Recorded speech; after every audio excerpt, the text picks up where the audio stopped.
મિત્રો આજે આ જોયું કર્યું, અહીં રાજકારણમાં પડેલા લોકો છે એની અંદર આ ક્ષેત્ર કે આ ક્ષેત્ર, પણ હું નરેન્દ્રભાઈ અને શંકરસિંહભાઈમાં જોઈ શકું છું કે આ બંને સંઘના સ્વયંસેવકો છે, એક જ વિચારધારા ધરાવનાર વ્યક્તિઓ હોય છે.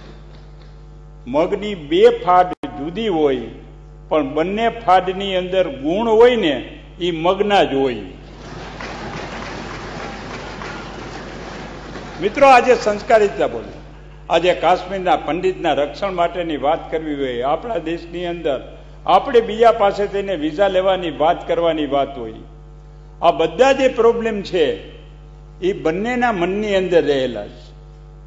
અને હું તો કહીશ કે પક્ષથી તો ઘણીવાર અહીંથી અહીં જાય ને અહીંથી અહીં જાય, પણ અમારા કાઠિયાવાડમાં કહેવત છે કે ડાંગે માર્યા પાણી જુદા ન થાય. એ આજ નહીં પણ કાલે ભેગા થવાના છે, અને અત્યાર સુધી મોટો ભાગ થઈ ગયો છે અને બાકીના રહી ગયા છે એ થવાના છે.